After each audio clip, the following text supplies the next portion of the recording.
ಬಹುಶಃ ಪ್ರೇಮಮೂರ್ತಿಯವರೇ, ಇಂಥ ಒಂದಷ್ಟು ಬೆಳವಣಿಗೆಗಳು ಈಗಿನ ದಿನಮಾನದಲ್ಲಿ ನಡೆಯುತ್ತೆ ಅಂದರೆ ಆಶ್ಚರ್ಯ ಮೂಡಿಸುತ್ತೆ. ಆದರೆ ಕೆಲವೊಂದಂಥ ಘಟನೆಗಳು ನಡೆಯುತ್ತೆ ಅನ್ನುವಂಥದ್ದನ್ನು ಒಪ್ಕೊಳ್ಬೇಕಾಗುತ್ತೆ. ಅಂದರೆ ಈ ಆಸ್ತಿ ಅನ್ನುವಂಥದ್ದು ಇದ್ರೇ ಮಗಳು ಸೇಫ್ ಆಗಿರ್ತಾಳೆ ಅಂತ ಭಾವಿಸುವಂಥವ್ರು ಹೆಚ್ಚು ಇವತ್ತಿನ ದಿನಗಳಲ್ಲಿ ಅನ್ನುವಂಥದ್ದಿದೆ. ಏನು ಹೇಳ್ತೀರಿ? ಇಲ್ಲ ಸರ್, ಇದು ತಪ್ಪಿದು.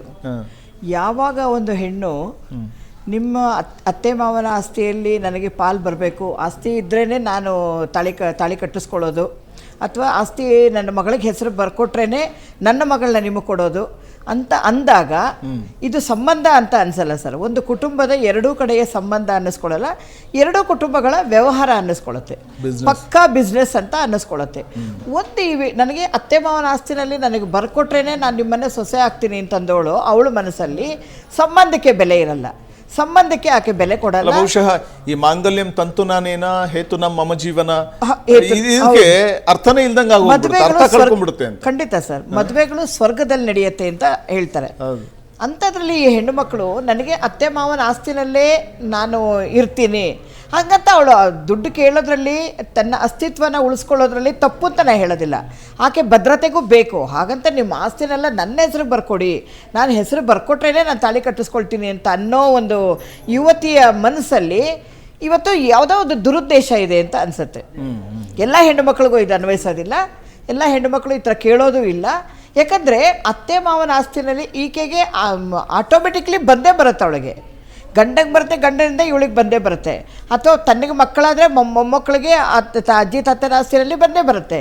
ಹಾಗೆ ಮೊದಲೇ ಬೇಕು ಅಂತಂದಾಗ, ಮೊದಲೇ ನನಗೆ ಬೇಕು ಆಸ್ತಿ ಇದ್ರೇ ನಾನು ಆ ಮನೆಗೆ ಸೊಸೆಯಾಗಿ ಹೋಗ್ತೀನಿ, ಆಸ್ತಿ ಇದ್ರೇ ಅತ್ತೆ ಮಾವನ ಮನೆಗೆ ನನ್ನ ಮಗಳನ್ನ ಕೊಡ್ತೀನಿ ಅಂತ ಅಂದಾಗ ಇದರಲ್ಲಿ ದುರುದ್ದೇಶ ಇದೆ. ಇದು ಗಂಡು ಮಕ್ಕಳು ಎಚ್ಚರ ವಹಿಸಬೇಕು. ಗಂಡು ಮಕ್ಕಳು ಆವಾಗ ಅಂಥ ಹುಡುಗಿನೇ ತಗೋಬೇಡಿ, ನೀವು ಅಂಥ ಹುಡುಗಿನೇ ಕಟ್ಕೋಬೇಡಿ.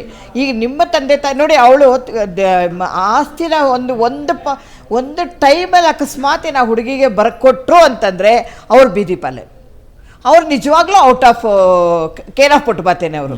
ಯಾಕಂದರೆ ಇವಳು ಒಂದು ದುರುದ್ದೇಶ ಇಟ್ಕೊಂಡೇನೆ ಎಲ್ಲ ನನ್ನ ಹತ್ರ ಬಂದ ಮೇಲೆ ಇನ್ನು ನೀವೇನಕ್ಕೆ ಮೊದಲೇ ಇವಾಗ ಕೆಲವಾರು ಹೆಣ್ಣುಮಕ್ಳು ಅತ್ತೆ ಮಾವ ಇರಬಾರ್ದು, ಮೈದಂಡ್ರು ಇರಬಾರ್ದು, ನಾದ್ನೀರು ಇರಬಾರ್ದು ಅಂತ, ನಾನು ನನ್ನ ಗಂಡ ನನ್ನ ಮುಂದಿನ ಮಕ್ಕಳು ಅಷ್ಟೇ ಇರಬೇಕು ಅಂತಂದಾಗ ಆಸ್ತಿನೂ ಹೊಡ್ಕೊಂಡು ತನ್ನ ಅತ್ತೆ ಮಾವನ ನೋಡ್ಕೋತಾಳೆ ಅಂತ ಯಾವ ಗ್ಯಾರಂಟಿ ಇದೆ?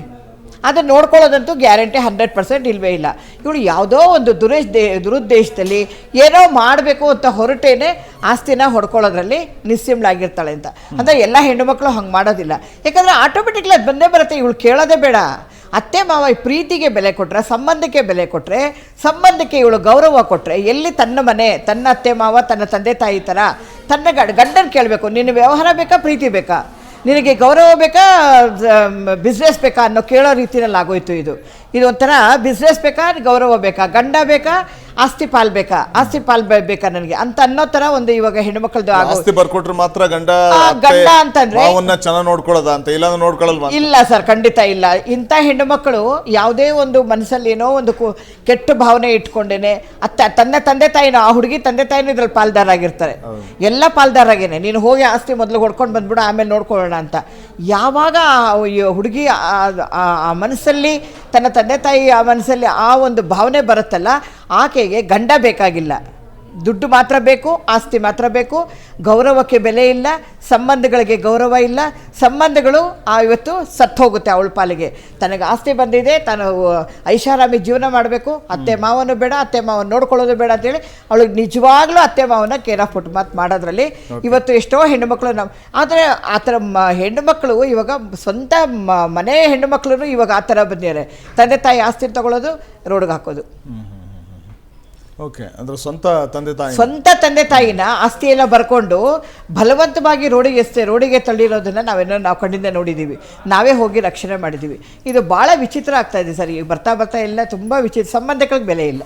ಸತ್ಯವಾಣಿ ಅವರ ಬಹುಶಃ ಈ 80ನೇ ಸ್ವಾತಂತ್ರ್ಯೋತ್ಸವ ಮೊನ್ನೆ ತಾನೇ ಆಚರಿಸಿದ್ವಿ. 80ನೇ ವರ್ಷದ ಒಂದು ಸ್ವತಂತ್ರ ಭಾರತದಲ್ಲಿ ನಾವಿದ್ದೀವಿ. ಆದರೆ ಈ ವರದಕ್ಷಿಣೆ ಅನ್ನುವಂಥ ಪಿಡುಗು ಯಾವ ರೀತಿ ಇದೆಯೋ, ಬಹುಶಃ ಇಂಥ ಬೆಳವಣಿಗೆಗಳು ನೋಡಿದಾಗ ವಧುದಕ್ಷಿಣೆ ಅನ್ನುವಂಥದ್ದು ಕೂಡ ಅಂಥ ಅನಿಷ್ಟ ಪದ್ಧತಿ ಕೂಡ ಜಾರಿಯಲ್ಲಿದೆಯಾ ಅಥವಾ ಜಾರಿ ಆಗ್ತಾ ಇದೆಯಾ ಅಂತ ಬೆಳವಣಿಗೆ ನಡೀತಾ ಇದೆ ಅಂತ ಅನಿಸ್ಬಿಡುತ್ತೆ. ಹೌದು, ಇದು ಒಂದು ಕಾಲಚಕ್ರ. ಹಳೆ ಕಾಲದಲ್ಲಿ ಒಂದು 50-60 ಇಯರ್ಸ್ ಬ್ಯಾಕು ನಮ್ಮ ಅಜ್ಜಿ ತಾತ ಕಾಲದಲ್ಲಿ ನಾನು ಕೇಳ್ಪಟ್ಟಿದ್ದೆ. ಏನಂದರೆ ವಧುದಕ್ಷಿಣೆ ಅಂತ ಇತ್ತು, ಹೆಣ್ಮಕ್ಳು ಸಿಗ್ತಿರ್ಲಿಲ್ಲ, ಹೆಣ್ಮಕ್ಳು ತುಂಬ ಕಡಿಮೆ ಇತ್ತು. ಆಗಿನ ಕಾಲದಲ್ಲಿ ಯಾರು ಜಾಸ್ತಿ ದುಡ್ಡು ಕೊಡ್ತಾರೋ ಅವ್ರಿಗೆ ಹೆಣ್ಣು ಕೊಡೋ ಪದ್ಧತಿ ಇತ್ತು. ಕೆಲವೊಂದು ಕಡೆಗೆಲ್ಲ ಪಾಲ್ಘಾಟ್ ಅಂತ ಒಂದು ಊರಿತ್ತು ನಮ್ಮ ಕಡೆಗೆಲ್ಲ, ಅಲ್ಲೆಲ್ಲ ಹೋಗ್ಬಿಟ್ಟು ಅಲ್ಲಿ ಹೆಣ್ಮಕ್ಳು ಚೆನ್ನಾಗಿರ್ತಾರೆ ನೋಡಲಿಕ್ಕೆ, ಎಷ್ಟು ದುಡ್ಡು ಕೊಟ್ಟರೆ ಅಷ್ಟು ಸಿಗ್ತಾ ಇತ್ತು, ತೊಗೊಂಬರ್ತಾಯಿದ್ರು. ಈಗಿನ ಕಾಲದಲ್ಲಿ ಉತ್ತರ ಕರ್ನಾಟಕದಲ್ಲಿ ಹೌದು ಅದೇ ಥರ ಎತ್ತಿನ ವ್ಯಾಪಾರ ಥರನೇ ನಡೀತಾ ಇತ್ತು, ಎತ್ತಿನ ವ್ಯಾಪಾರ ಥರ ನಡೀತಾ ಇತ್ತು. ಹೌದು ಖಂಡಿತ. ಈಗ ಬರ್ತಿರೋದು ಈಗ ಹೆಣ್ಮಕ್ಳ ಸ್ವಾಭಿಮಾನಕ್ಕೆ ಒಂದು ಇದು ಆತಂಕಕಾರಿ ವಿಷಯ. ಯಾಕೆಂದ್ರೆ ನೀವು ಏನೋ ಹೇಳ್ತಾರೆ ಆಸ್ತಿ ಕೊಟ್ಟರೆ ಮಾಡ್ಕೊತೀವಿ ಅಂತ, ಈ ಟ್ರೆಂಡ್ ಶುರುವಾಗ್ಬಿಟ್ರೆ ಯಾವ ಹೆಣ್ಮಕ್ಳ ತಂದೆಗೂ ಈಸಿ ಆಗಿಬಿಡತ್ತೆ. ಪ್ರತಿಯೊಬ್ಬರಿಗೂ ಒಂದು ಆಸೆ ಅನ್ನೋದು ಹುಟ್ಟುತ್ತೆ. ಏಕೆಂದರೆ ಇಷ್ಟು ದಿವಸ ಏನಾಗ್ತಿತ್ತು, ವರದಕ್ಷಿಣೆ ಕೊಡಬೇಕು, ಒಂದು ಹುಡುಗಿ ಹುಟ್ಟಿದ ತಕ್ಷಣ ನಾವು ಚೆನ್ನಾಗಿ ಓದಿಸ್ಬೇಕು, ಮದುವೆಗೆ ಅಂತ ಒಂದಿಷ್ಟು ಖರ್ಚು ಇಟ್ಕೋಬೇಕು. ಅವಳು ಡಾಕ್ಟರ್ ಆಗಲಿ, ಇಂಜಿನಿಯರ್ ಆಗಲಿ, ಇನ್ನೇನೇ ಓದಿರಲಿ, ನಾರ್ಮಲಾಗಿ ಓದಿದ್ರು ಅವ್ರಿಗೆ ಒಂದು ಮದುವೆ ಖರ್ಚು ಅನ್ನೋದು ಹೆಣ್ಣಿನ ಕಡೆಯವ್ರಿಗೆ ಇತ್ತು ಅಂತ, ಒಂದು ಹೆಣ್ಣು ಹುಟ್ಟಿದ ತಕ್ಷಣ ಒಂದು ಖರ್ಚು ಅಂತ ಒಂದು ಬಾಪತ್ತಿತ್ತು. ಬಟ್ ಈ ಥರ ಟ್ರೆಂಡ್ ಬರೋಷ್ಟೊತ್ತಿಗೆ ಏನಾಗ್ಬಿಡತ್ತೆ, ಪ್ರತಿಯೊಬ್ಬರಿಗೂ ಒಂದು ಈಗ ಬಕ್ರೀದ್ನಲ್ಲಿ ಕುರಿನ ಸಾಕ್ತಾರಲ್ವ, ಚೆನ್ನಾಗಿ ಸಾಕ್ಬಿಟ್ರೆ ಅದು ಎಷ್ಟು ಚೆನ್ನಾಗಿ ಬೆಳವಣಿಗೆ ಆಗುತ್ತೋ ಅಷ್ಟು ದುಡ್ಡು ಬರುತ್ತೆ ಅಂತ ಹೆಣ್ಮಕ್ಳನ್ನ ಸಾಕೋದಂದೇ ಶುರು ಆಗ್ಬಿಡುತ್ತೆ. ಆಮೇಲೆ ಏನಾಗುತ್ತೆ, ಅವರು ಯಾವ ಹುಡುಗು ಚೆನ್ನಾಗಿದ್ದಾರೆ ಅಂತ, ಬಟ್ ಬಳಸೋದು ಬೇಡ, ಹೆಣ್ಮಕ್ಳನ್ನ ಸಾಕುವಂಥದ್ದು ಅಂತಂದಾಗ ಅದು ದಂಧೆ ಅಂದರೆ ಆ ಥರ ಟ್ರೆಂಡ್ ಶುರುವಾಗ್ಬಿಡುತ್ತೆ.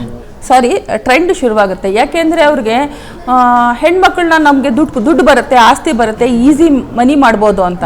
ಬಟ್ ಇವಾಗ ಸಿಚುಯೇಷನ್ನು, ಈಗ ನಾನು ಕೆಲವ್ರ ಹತ್ರ ಕೇಳಿಕೊಂಡೆ, ಈಗ ಕೂರ್ಗಲ್ಲಿರಲಿ, ಮಲೆನಾಡಲ್ಲಿರಲಿ, ಈ ಸುಮಾರು ವರ್ಷದಿಂದ ಹೆಣ್ಣು ಕೊಟ್ಟರೆ ಅವ್ರ ಏರಿಯಾಗೆ ಹುಡುಗಿ ತಂದೆಗೆ, ತಾಯಿಗೆ ಬಂಗಾರ ಕೊಡ್ತೀವಿ ಅಂತ ಇದೆ, ಇವಾಗಲೂ ಇದೆ.